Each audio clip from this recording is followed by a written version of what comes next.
Welcome back, everyone. This is Cody Hart for Government Accountability. It is Thursday, March 30th. And I wanted to just do a really quick video today and share some thoughts I had on this interview here with Fox's Peter Doocy and Mr. Joe Biden. So why don't we listen to this just for a second? Thank you very much. I know you're going to ask a really nice question. Well, it's an important question, I think. Are you worried that other leaders in the world are going to start to doubt that America is back if some of these big things that you say on the world stage keep getting walked back? What's getting walked back? It made it sound like, just in the last couple days, it sounded like you told U.S. troops they were going to Ukraine. It sounded like you said it was possible the U.S. would use a chemical weapon, and it sounded like you were calling for regime change in Russia, and we know... None of the three occurred. None of the three occurred? None of the three.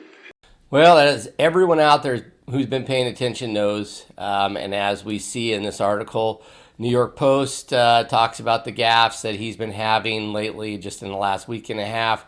CBS News has been talking about it and how he's been threatening getting rid of Putin, essentially regime change for Putin. And then we have the White House comments on Fox News confirming his gaffes, and that Ukrainian troops in Poland are being trained. So I think it's just important for us to understand we are watching a very sad thing. We are watching a older man who's fading away and not able to take care of himself and keep his thoughts straight. And I'm frankly very concerned, not only just for him, but for the rest of us. And I think that we can do a little bit of predicting now, seeing how fast he is going downhill. Let's hope that my fears here don't come true. But I suspect we're going to see a medical emergency with Mr. Biden. We'll see. I think that the people who have been behind his empowerment and the people who are holding on to power right now will do whatever it takes to keep it. And they understand that they better take control of this situation. And it's politically going to damage a lot of them if there's not a graceful way for him to step aside. So I think that's going to happen soon. And my prayers are that he's okay, because I don't wish ill harm on anyone. But we have to acknowledge that we're going to see this. I think it's foolish to say we're not going to. And so let's throw our prayers out at him. Let's hope they don't go too far with him. Just a little prediction I have.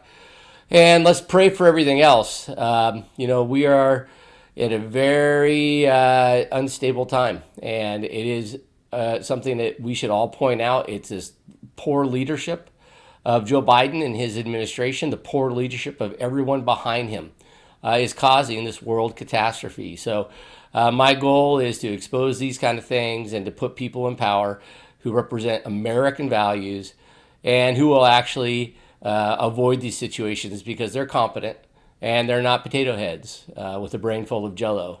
And that's what Mr. Biden is, unfortunately. And so we'll see. So that's my update for today, everyone. So keep your eyes and ears open. I wanted to share with you that I am coming up to issuing one of the more substantial releases on election integrity that I've ever issued. Very shocking. I know it's hard to say that after all I've done. So keep your eyes and ears open. That's going to come out soon. Thank you very much.